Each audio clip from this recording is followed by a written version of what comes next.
नमस्ते। चलिए आज एक ऐसे प्रदेश की यात्रा पर चलते हैं जिसकी मिट्टी में भक्ति, वीरता और ज्ञान की न जाने कितनी कहानियां घुली हुई हैं। हम बात कर रहे हैं राजस्थान की, जिसे संतों की भूमि भी कहा जाता है। गुरुजी, मैंने ना कई बार सुना है कि राजस्थान को संतों की भूमि कहते हैं, पर ऐसा क्यों है? मतलब वहाँ ऐसा क्या खास है? अरे ये तो बहुत अच्छा सवाल है। तो देखो, इसकी एक बहुत बड़ी वजह है वहाँ के महान संत। चलो इस यात्रा की शुरुआत करते हैं एक ऐसे ही महान संत से, जिन्हें राजस्थान का कबीर कहा जाता है, संत दादू दयाल। उन्होंने समाज को एक बिल्कुल नई दिशा दी थी। गुरुजी, ये निर्गुण भक्ति शब्द मैंने किताबों में बहुत पढ़ा है। इसका असली मतलब क्या है? दादू दयाल जी इसी को मानते थे क्या? हाँ, बिल्कुल सही पकड़ा तुमने। देखो, निर्गुण भक्ति का सीधा सा मतलब है ईश्वर के किसी रूप या मूर्ति की पूजा ना करके उन्हें निराकार मानना। ये मानना कि वो हर जगह है, हर कण कण में है। दादू जी का यही संदेश था। तो दादू जी के बारे में थोड़ा और जानते हैं। उनका जन्म तो 1544 में अहमदाबाद में हुआ था, पर उन्होंने अपनी कर्मभूमि बनाया राजस्थान को। और सबसे दिलचस्प बात जानते हो क्या है? उन्होंने भारी भरकम संस्कृत में नहीं, बल्कि वहाँ की आम भाषा ढूंढाड़ी में उपदेश दिए, ताकि हर इंसान उनकी बात को सीधे दिल से समझ सके। उनकी मुख्य गद्दी आज भी जयपुर के पास नरेना में है। अरे ये तो बहुत ही अलग बात है। मतलब शरीर को जंगल में छोड़ देना, ऐसा क्यों करते हैं? हाँ, ये सुनने में थोड़ा अजीब लगता है ना? पर इसके पीछे एक बहुत गहरी सोच है। दादूपंथी मानते हैं कि मृत्यु के बाद भी ये शरीर किसी के काम आना चाहिए। ये प्रकृति के प्रति उनके गहरे सम्मान को दिखाता है कि मरने के बाद भी हम किसी जीव का पेट भर सकते हैं। वाह, ये सोच तो सच में अद्भुत है। तो क्या उनके बहुत से अनुयायी थे? हाँ बिल्कुल। उनके कुल 152 प्रमुख शिष्य थे और उनमें से भी जो 52 सबसे खास थे ना, उन्हें दादू पंथ के 52 स्तंभ यानी 52 पिलर्स कहा जाता है। इन्होंने ही दादू जी की शिक्षाओं को दूर दूर तक फैलाया। गुरुजी, ये तो बहुत ही रोचक है।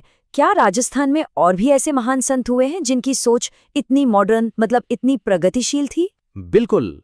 अब हम बात करते हैं संत जाम्भोजी की, जिन्हें हम आज के जमाने का एक महान एनवायरमेंटलिस्ट भी कह सकते हैं। सोचो, उन्होंने सदियों पहले ही प्रकृति को बचाने का संदेश दे दिया था। एनवायरमेंटलिस्ट? ये तो बहुत दिलचस्प है। गुरुजी, जाम्बोजी के अनुयायियों को बिश्नोई कहते हैं, है ना? पर ये नाम कैसे पड़ा? हाँ, बिश्नोई। देखो, ये नाम दो शब्दों से मिलकर बना है, 20 और 9 यानी 29।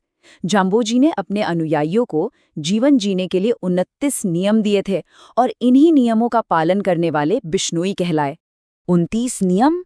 वो क्या थे गुरुजी? कुछ उदाहरण दे सकते हैं? जरूर। उनकी कुछ शिक्षाएं तो आज भी इतनी रेलेवेंट हैं, जैसे हरे पेड़ कभी नहीं काटने चाहिए, किसी भी जीव जंतु को मारना नहीं चाहिए। और इतना ही नहीं, उन्होंने उस जमाने में विधवा पुनर्विवाह जैसी सामाजिक कुरीतियों के खिलाफ भी आवाज उठाई थी। सोचो, उनकी सोच अपने समय से कितनी आगे थी। वाह, एक संत का इतना प्रभाव, ये तो अविश्वसनीय है। हाँ, तुम सोचो जरा, उनका प्रभाव कितना गहरा था। उस वक्त दिल्ली के सुल्तान थे सिकंदर लोदी। जब अकाल पड़ा तो जाम्बूजी के कहने पर सुल्तान ने गौ हत्या पर भी प्रतिबंध लगा दिया था। एक संत की बात का इतना मान। गुरुजी, मैंने संत मीराबाई के बारे में बहुत सुना है। वो तो कृष्ण भक्ति के लिए जानी जाती हैं।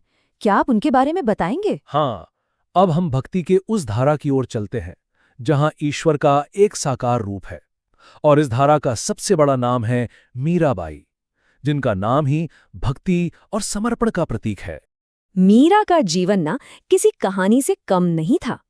1498 में कुड़की में जन्मी, जिनका बचपन का नाम पेमल दे था। उनका विवाह मेवाड़ के शक्तिशाली राजघराने में महाराणा सांगा के बेटे भोजराज से हुआ।